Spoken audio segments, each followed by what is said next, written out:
Hello guys, welcome back to my channel blogger Adarsh. तो आज की इस वीडियो में हम स्पॉन्सरशिप के बारे में बात करने वाले हैं कि जो भी स्पॉन्सरशिप्स मेरे को मिली हैं वो कैसे मिली थी, स्टार्टिंग मतलब beginning of the YouTube career.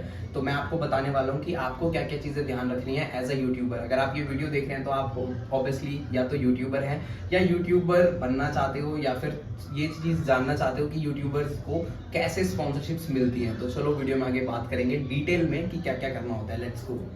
तो सबसे पहले हम बात कर लेते हैं कि स्पॉन्सरशिप के लिए जो ब्रांड्स हैं वो हमें नोटिस कैसे करते हैं, क्योंकि ब्रांड का नोटिस कराना एक बहुत बड़ा फैक्टर होता है how to get sponsorship from brands. तो ब्रांड्स जब तक तुम्हें नोटिस नहीं करेंगे ना, जब तक तुम्हें स्पॉन्सरशिप नहीं मिलेगी, तो ऐसा जरूरी नहीं है कि एक special targeted number of followers होते हैं जिसपे आपको स्पॉन्सर मिलते हैं। लोग कहते हैं कि हम तुम्हारे 1 के हो जाएंगे तो तुम्हें स्पॉन्सर मिलेगा, तुम्हारे 10 के हो जाएंगे तो मिल जाएगा। ऐसा कुछ भी जरूरी नहीं है। इवन मेरे जब 500 सब्सक्राइबर्स थे ना, बस मेरा ऑडियंस रिटेंशन अच्छा था, लोग मुझे देखते थे, पसंद करते थे।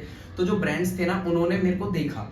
अब उन्होंने मेरे को ईमेल के थ्रू कांटेक्ट भी किया रिगार्डिंग न्यूट्री करके, मतलब ब्रांड्स होते थे उस टाइम पे, मैं ऐसे बोल नहीं सकता प्रॉपर।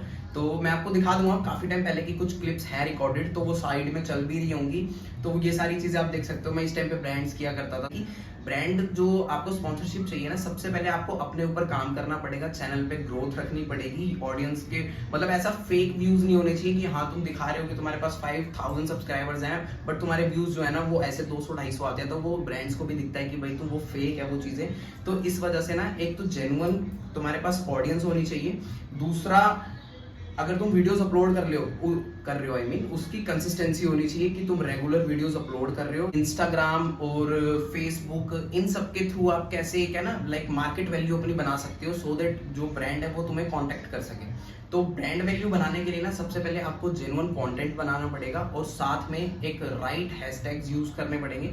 हैशटैग है ना बहुत जरूरी होते हैं, ज्यादा मत लगाओ but 1-2 hashtag relevant content ideas से निकाल के और अपनी वीडियो या पोस्ट में जरूर उसको अप्लाई करो, सो दैट जो ब्रांड है ना वो सर्च कर रहा हो ना अगर रिलेवेंट इन्फ्लुएंसर को, तो वो आप तक पहुंच सके। स्पॉन्सरशिप के लिए वो है निश। आपकी क्या निश है रिलेटेड टू लाइक अगर आप फिटनेस मॉडल हैं तो आपको ना फिटनेस की ही वीडियोस, उसमें मिक्सअप कुछ नहीं करना। अगर like I am a blogger तो मैं उसमें ट्रैवल डाल सकता हूँ, मैं उसमें अपने हेल्थ के रिगार्डिंग फिटनेस डाल सकता हूँ, क्योंकि आज के टाइम पे जो ब्लॉगर की कैटेगरी हो गई ना, उसमें आप है ना 2-3 चीजें कैटेगरी मिक्स कर सकते हो। बट अगर आप रिलेवेंट बनाना चाहते हो, लाइक अगर आप फिटनेस मॉडल हो प्रॉपर, तो आप फिटनेस मॉडल वाली ही लाइनअप पे चलो। उसमें आपको जो ब्रांड्स है ना वो आपके रिलेवेंट कंटेंट के बेस पे मिलेंगे, लाइक आपको प्रोटीन्स वगैरह हो गए या फिर आपको बूस्टर वगैरह हो गए, इम्यूनिटी बूस्टर हो गया, या आपको मतलब समझ रहे हो रिलेवेंट चीजें मिलेंगी। लाइक अगर आप ट्रैवलर हो तो आपको ट्रैवल के स्पॉन्सर मिला करेंगे, आपको बुकिंग्स मिला करेंगी, आपको लाइक वाउचर्स मिलेंगे कि आप ये यहाँ पे सिटीज में अप्लाई कर सकते हो इस जगह पे। तो ये इस टाइप से आपको एक निश बनानी पड़ेगी। उस निश के अकॉर्डिंग चलोगे ना तो आपको स्पॉन्सरशिप के लिए सबसे ज्यादा बेस्ट रहेगा। बाकी ये चीजें नंबर पे डिपेंड नहीं है कि आप तुम्हारे कितने सब्सक्राइबर हो गए, लाइक 10 के हो गए, तो हाँ ये फैक्टर सिर्फ जब अप्लाई होगा जब आपको बड़े स्पॉन्सरशिप चाहिए होंगे ना, तो आपके पास जितने ज्यादा सब्सक्राइबर्स होंगे रियल सब्सक्राइबर, तब आपको मैटर करेगा कि हाँ आपके ज्यादा सब्सक्राइबर्स होने चाहिए टू गेट बिगर, जो होते हैं ना कि लाइक जिनका मार्केट में ऑलरेडी बहुत बड़ा नाम है, वो ब्रांड्स आपको हायर करें, तो आपको एक नंबर ऑफ सब्सक्राइबर का अमाउंट है वो ज्यादा चाहिए होगा। बात कर लेते हैं कि आपको ना ब्रांड से कांटेक्ट कैसे करना है। अगर आप करना चाहते हैं, आपको लगता है कि हाँ मैं लायक हूँ किसी ब्रांड को प्रमोट करने के लिए, या कोई ब्रांड मैं जिसको अप्रोच करूंगा वो मान जाएंगे, तो आप कैसे कर सकते हैं। काफी सारी वेबसाइट्स होती हैं जिसके थ्रू आप है ना अप्लाई कर सकते हो फॉर द ब्रांड स्पॉन्सरशिप्स, और काफी सारे एप्स होते हैं जहाँ पे आप रजिस्टर भी कर सकते हो।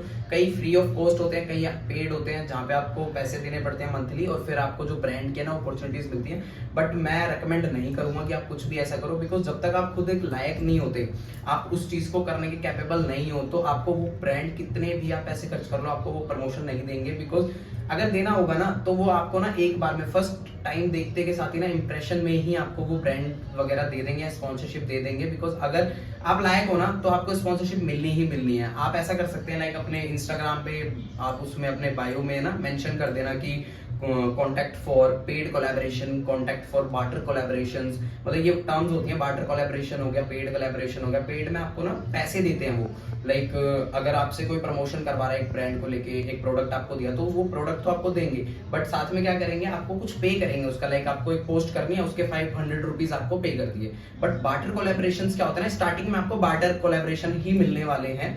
उसमें क्या होता है ना, अगर आपको लाइक एक हेयर ऑयल ले लेते हैं, मैं ब्रांड का नेम ही लूंगा, अगर एक हेयर ऑयल मेरे को स्पॉन्सरशिप के लिए वो दे रहे हैं लाइक प्रमोशन के लिए, तो वो मुझे एक हेयर ऑयल की जितनी भी किट होती है वो एक किट देंगे, उसका मेरे को प्रमोशन करना होगा और वो किट बस मेरे को रखनी होगी अपने पास, उसके बदले में मुझे कोई पैसे नहीं मिलेंगे, जस्ट वो प्रोडक्ट मिलेगा। तो ये स्टार्टिंग होती है इंडस्ट्री में मतलब इंडस्ट्री में एंट्री करने की, कोलैबोरेशन वगैरह करके, जिससे पता लगता है पेड कोलैबोरेशन वालों को कि हाँ ऐसा भी कोई इन्फ्लुएंसर एग्जिस्ट करता है। और भी जितनी चीजें हैं ना मैं तुम्हें समझा दूंगा। अगर आपको और भी वीडियो चाहिए होंगी ना तो आप मेरे को कमेंट करके बता देना किस टाइप से आपके जो डाउट्स हैं वो मन में रेज हो रहे हैं, वो मेरे को बता देना, मैं आपको क्लियरिफिकेशन दे दूंगा उसकी वीडियो बना के। और बाकी till then good bye, stay safe and हाँ खाली नहीं बैठना, कुछ ना कुछ जरूर करते रहना गाइज। और मेरे को तो ऐसी स्पॉन्सरशिप मिलते गए, आई होप आपको भी ना इसी तरीके से स्पॉन्सरशिप स्टार्टिंग में मिल जाए, उससे ना बूस्ट भी मिलता है और थोड़ी मोटिवेशन भी मिलती है। आई कैन अंडरस्टैंड कि अगर एज अ क्रिएटर आपको स्पॉन्सरशिप मिल जाती है ना तो आपको एक बूस्ट मिल जाता है कि भाई हाँ अब हम कुछ कर सकते हैं लाइफ में, ठीक है। तो चलो इसी पॉजिटिव नोट के साथ मेहनत करो और खाली नहीं बैठना, कुछ ना कुछ जरूर करते रहना। Bye guys. और इंस्टाग्राम पे जरूर फॉलो कर लेना, सेम अकाउंट है ब्लॉगर आदर्श के नेम से सर्च कर लेना, ब्लॉगर आदर्श आपको टॉप पे मिल जाएगा, वहाँ पे फॉलो कर लेना। जितनी भी पोस्ट वगैरह है, रील्स हैं, सारी चीजें वहीं पे आती हैं। ओके तो चलो बाय बाय।